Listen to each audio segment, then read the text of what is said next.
مسلمان مکہ سے مدینہ کی طرف آ رہے تھے تو ان کے حالات اتنے اساسدار نہ تھے، مالی طور پر وہ زیادہ مضبوط نہ تھے، مستحکم نہ تھے.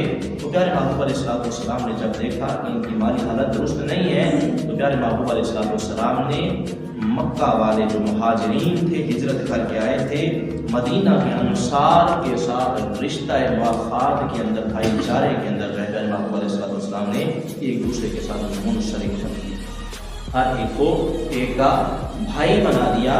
حدیث مبارک کے اندر آتا ہے کہ یعنی کہ دو طائفہ بنے، یعنی کہ 45 کا ایک گروہ کہیں تو دو گروہ، ایک گروہ 45 کا.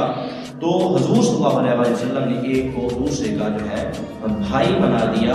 اور پیارے محبوب علیہ السلام نے ارشاد فرمایا کہ آج سے تم ایک دوسرے کے ہمدرد ہو، آج سے تم ایک دوسرے کے احوال شریک کے اندر شریک ہو، آپس میں اکٹھے ہو احوال کے اندر، اور تم اس کے ساتھ ساتھ شریک ہو اموال کے اندر. یعنی کہ تمہاری شراکت مال کے اندر بھی ہوگی، احوال کے اندر بھی ہوگی، اور تم ایک دوسرے کے ہمدرد ہو. آج سے تم بھائی بھائی ہو. جب ایک کو تکلیف ہو تو دوسرا بھی وہ محسوس کرے، جب دوسرے کو تکلیف ہو تو دوسرا اس کے ساتھ والا بھائی بھی وہ محسوس کرے.